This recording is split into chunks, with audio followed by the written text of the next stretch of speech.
Hi guys, thought I'd just do a quick review since I've got to 1,000 miles or almost 1,000 miles on my bike, and I know most of you thought I wouldn't even get to 500 miles on this bike, so I'm very proud of myself.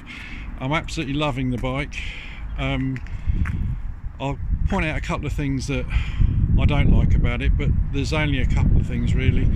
I absolutely love the way it rides. I love the size of it.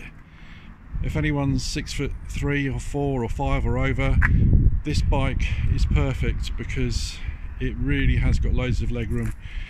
So yeah, I've had no problems with it except for one, but I'll come on to that in a minute. It was more user error than anything. Yeah, I've absolutely loved every minute on it. I've done a couple of bits to it, as if you've watched my previous videos you would have seen. Obviously they don't come with the handguards as standard or the fly screen, but both of those make a huge difference. I didn't think the fly screen would make much difference, but it really does on the motorway. I love the TFT, which I will show you.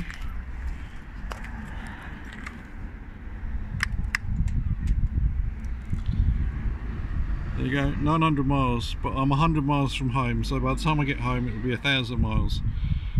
Look at that, that looks so good. There's nothing really negative to say about the bike. It runs lovely, 89 brake horsepower is more than enough power. It looks amazing. I think the looks of it are really cool. The only couple of things that I wouldn't say they're negatives, because I knew about one of them before I bought the bike, and that's the exhaust heat. I know that they've changed this model, the 2021 model, and they've done something so that you don't get as much exhaust heat around here. When I'm in traffic, and I've been in traffic a couple of times on this bike, and you do notice it, it's not unbearable.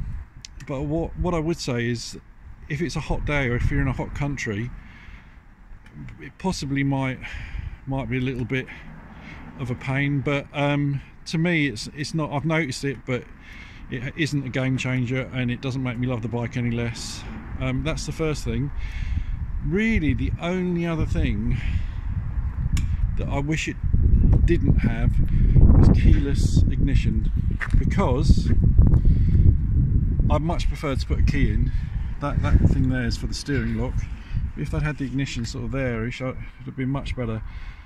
When I first got the bike, I went round to a friend's house to show him it, and he was in the drive cleaning his car. So he came over to the bike, I turned the engine off, we started chatting, went inside. I was there about 4 hours, came out and the battery was totally flat, nothing at all. And I thought it was the key, I thought there was something wrong with the remote key. But it turned out, because I've been chatting to him, when you start the bike, or when you've stopped the bike like that, so you've clicked it up to turn the engine off, you then have to click it up again to actually completely turn the bike off. Otherwise the lights stay on. If you can see on the wall, the lights still shining. It was a very sunny day when I was at my friend's, so I didn't see the headlight on. So you need to click this up again to switch it off. So that was a lesson learned, and I'll never do that again, but something to bear in mind, I suppose. But aside from that, this is a keeper, and I've said this all along, this bike is a keeper.